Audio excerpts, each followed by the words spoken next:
Hello and welcome. This is Angie with thecountrychiccottage.net, here today with a heat press. So I received this heat press the other day, started looking for some YouTube videos on how to use it, and realized there weren't a whole lot, so I thought I would make one of my own. So we're going to talk about first what's in the package with this particular model. So this model comes with the heat press itself. It's almost fully assembled. The only thing you have to add is the control box. And the control box just slides on with a slide onto a slider on the side of the heat press. And then the cable from the heat press attaches to the side of the controller. So super easy assembly. The only other thing that wasn't assembled on the heat press itself was this handle at the top. And there's just a screw that goes into the handle, and then you're ready to adjust the pressure up here. Otherwise, there's an instruction booklet. So fairly small instruction booklet, just to be honest, with not a lot of detail. There was also some transfers, so I guess you could do your first project with these if you wanted to. We're actually going to use some different things to do some projects later in this video. So yeah, I'm going to show you how to use it, and then we're going to use it. Then we had a hat press, so two pieces that'll press a hat, and we'll do some hats. And then there's two different sizes of plate presses. And we're actually going to press a plate. We're just going to use one size, but we're going to press some iron-on onto a plate. And then, last but not least, this model also came with a cup press.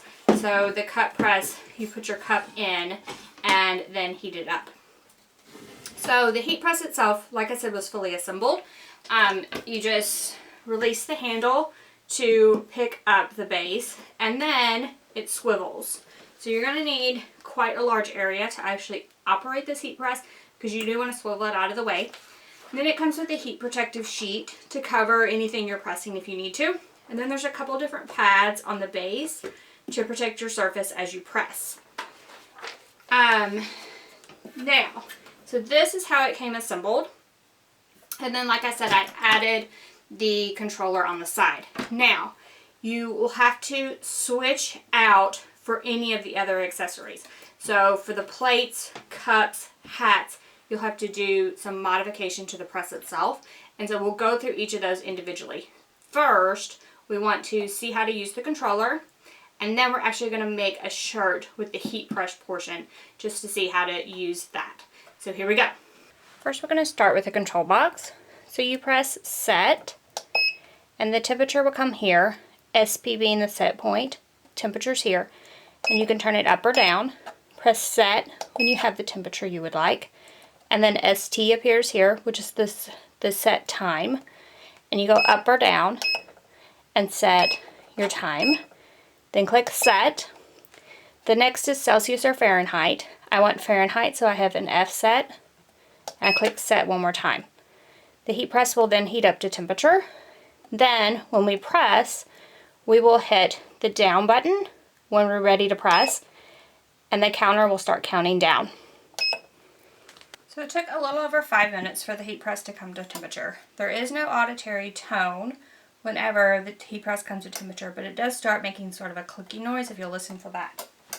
So we're just going to press a kid's shirt that I have here, and I just cut out a simple quote out of iron-on or heat treat vinyl, and then weeded all the excess away so we can press that on. So always use caution. So this surface is hot to the touch, so we want to be sure that we don't touch that, and you may be able to see the steam rising from the heat press itself. So you want to use extra caution and never use a heat press when there are young children around.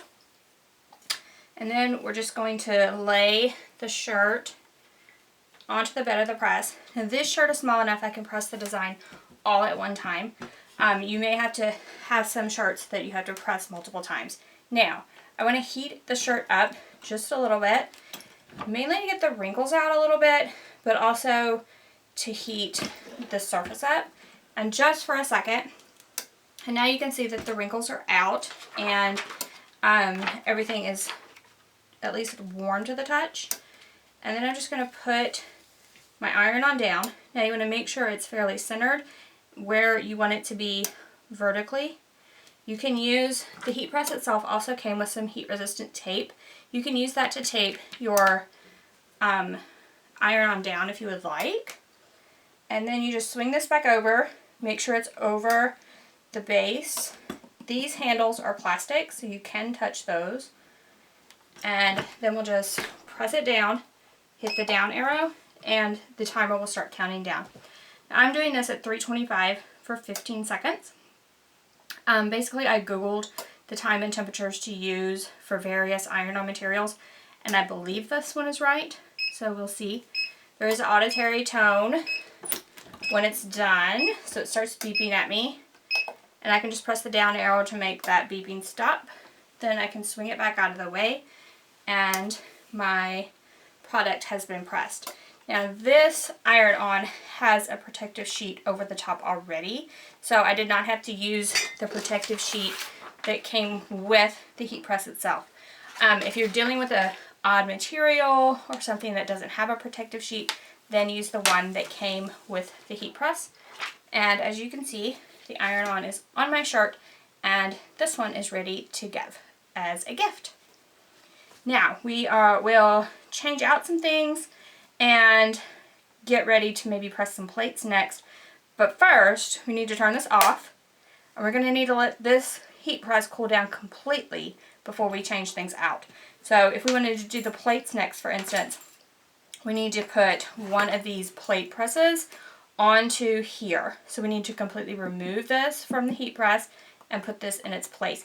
So this will need to cool down before we can do that. So the heat press has been sitting off for approximately 45 minutes. It still is slightly warm to the touch, but I'm going to go ahead and try to start changing it out for our plate press. So you will need to wait quite a while in between different types of presses. So the plate press, the hat press, and then just the regular heat press plate both use the same thing. The mug press, however, you could do separately, and we'll do that in a minute. And okay, so you just want to remove the two screws that are holding it on, and you're going to use those same two screws to put on the plate press. And now when we lift this up, the piece comes off just like that.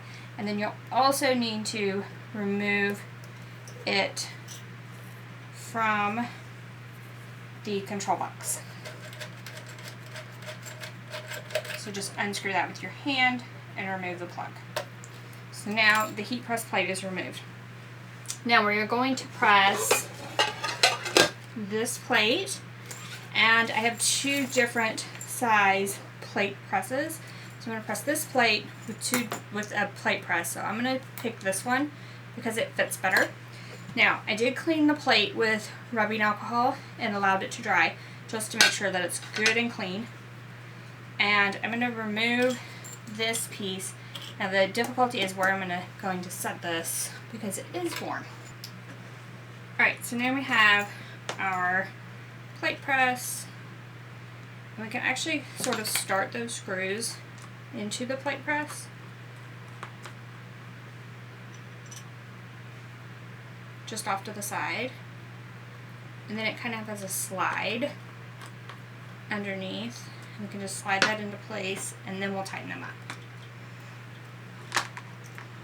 So we'll slide it into place, and then we'll drop it down. And we can use our adjustment to drop it down even further, and then tighten those screws.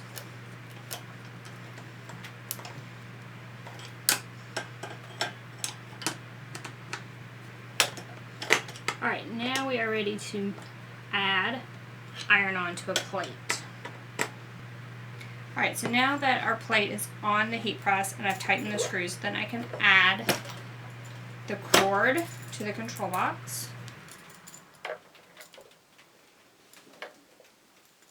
And you'll just need to plug it in so it has a correct orientation when you're plugging it in, and then you just do it hand tight. And then we want to set the time and temperature and let it start heating up. So we're going to be pressing a cute Christmas design onto this plate. So I'm just going to put it into place on the plate. And then basically it's recommended that you put the plate under here, set it down, do it for the time, but do not actually press the handle down because the glass can break easily. So we're going to do it basically with minimal pressure, and we're also going to use this Teflon sheet. So anytime you're doing iron on weird materials like glass, you want to be sure to protect the material around the iron-on with something like a Teflon sheet. Now, my design is a little bit bigger than this plate, the plate press up at the top, so I am actually going to press it like to one side and then press it again to the second side just to make sure I get all of the iron-on down onto the surface. And it appears that the smaller plate is actually heating up faster, so that's one thing to note. So it's already up to temperature and it's ready with the time. So I am just going to press it down, hit the down button, time it for 10 seconds. And I'm just going to kind of lightly put pressure on the handle just to make sure that everything's down and it is heating up that iron-on. Then that time is done. I'm going to move it over slightly. And I'm going to time it once more. And then we're going to check everything, see if it's down well. If it's not, we'll press again. You may also want to wear an oven mitt when handling the plate. The outside surface of the plate can get hot as well. So everything is looking pretty good. So you can make a plate on a heat press. So next on our list is pressing a hat. So we're going to press a hat with a small iron-on design. So we will need to change this over and put the hat press into the heat press. So I'm just going to lower that down. And first I'm going to remove these two screws that hold the plate press on. So you would need to remove whatever you have the heat press set up on. And we'll just slide that out. And then we'll need to remove the cord that goes into the controller. And then we need to take these screws out completely because we'll need them to add the hat press to the machine. So then the hat press itself is two pieces. So this bottom base has to come off of the heat press as well. And this particular model has slides, so it just slides right off. And the bottom of the hat press has a slide as well, and it just goes in this center slide on the heat press. And then the top has holes for the screws that we just removed. And this will obviously have to lift up, so you can see that this is all the way up and it doesn't go in. So you just use your adjustment knob on the top to change the height. And once you get it tall enough, you can just put it over. And then we can actually put the screws, just start the screws into the top piece. You can slide that into place and then tighten the screws up.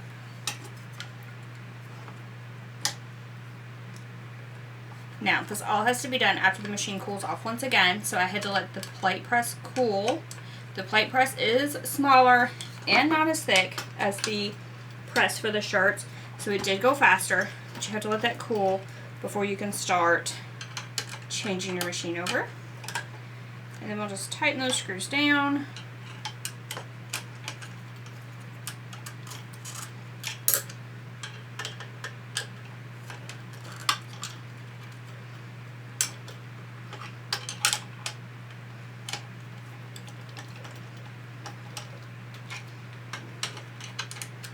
Once they're real tight, we have a hat press now.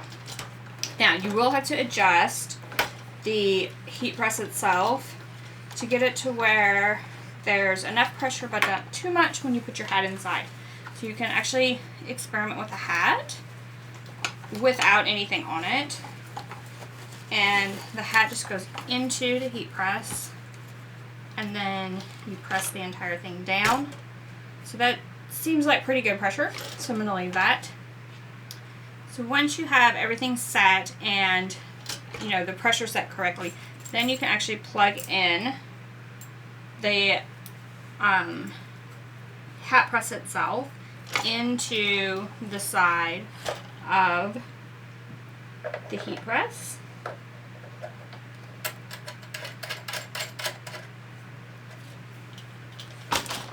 And then we can turn the controller on and we can set our time and temperature according to both the iron-on material we're using as well as the material we're using to press it on.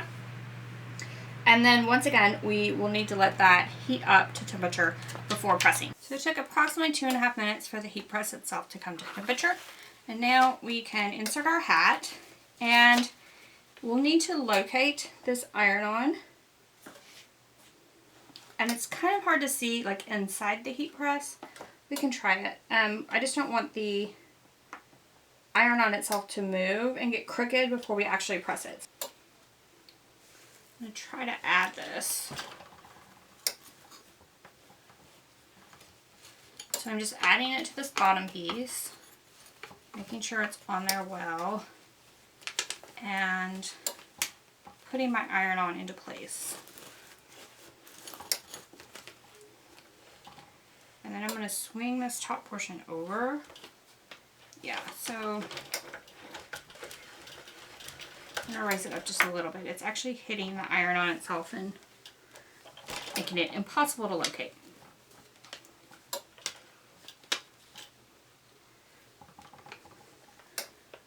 Okay, so that's pretty good. So I'm going to press my handle down, and I'm going to click the down button and let my time count down. Alright, so my time is counted down, and I can release my arm, swing that to the side, and pull out my hat. So I can see right now that it's not stuck on one side, so I'm actually going to do a second press for this hat. It appears to be a little better on one side. Yeah, I think it's actually okay. So now you can see that my iron-on is stuck to my hat. So next we're going to change this heat press over to press mugs. So I actually have the mug press here. Now, the mug press itself can be off to the side, and it actually doesn't have to be on the heat press base. So even though I just may have pressed a hat, I can use the mug press over to the side and not have to worry about the heat press itself cooling down. All you have to do is change the plug on the control box. So we'll need to remove the plug for the hat press, and then just add the plug for the mug press to the control box. Now, we're just going to have it close enough so the cord will reach. That will be the only downfall, is getting everything close enough where the plug can reach. You can actually slide the control box itself off of the heat press easily, so maybe we'll do that instead of trying. So you can just slide that control box off. It's not held on with anything. And then we can add this. And then we are going to turn it on and set our time and temperature. Okay, and now I have a mug, just a ceramic mug, as well as some iron-on that I've already weeded. And then I'm just going to place this on the mug itself. Now, a few words about the mug. I did use some rubbing alcohol to clean it so that there wasn't anything on the mug that may make the iron-on not adhere. And then we can just put it into place. And then we're just going to slide it into the mug press as soon as it's heated up and press away. Now, when you heat glass and apply pressure to it, there is a chance that the glass will break. So we're going to do this very gently. And I'm actually going to turn it around so you can see the pressing portion more. So I'm going to press very gently, and I'm just going to use my hand to hold the cup press into place.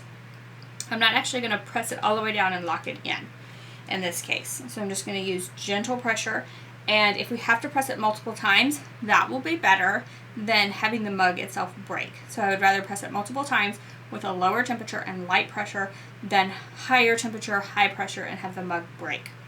So we're almost heated up to temperature. So I'm going to go ahead and slide my mug with the iron-on the front into place. Now you just have to make sure that the iron-on doesn't move as you're sliding it in. And then we are just going to press it down and start our countdown. Now in this case, this part is not getting hot. So I think just the material itself is warming up. And this mug is actually a little tapered. I don't know if you can tell on the screen. You may also want to have an oven mitt to grip the mug. So what I'm going to do is I'm going to keep moving the mug up in the press. So each portion of the mug will get an equal press. I think they also make tapered versions of the mug press themselves, but I wouldn't want to have a ton of different versions of this mug press just for storage reasons. So I think this would be a good alternative, just to slowly move the mug up and press each time. So now that I've pressed my mug several times, the iron-on is stuck well and looks really good on my mug. Thank y'all so much for joining me today and learning a little more about your heat press and how to operate it. So be sure to give us a thumbs up on YouTube and subscribe so you don't miss any of the future videos. We're actually going to do a video really soon about comparing the heat press to the easy press. So if you've ever wanted to learn about that, you will definitely want to subscribe. So thank you all so much for joining me today, and see you next week.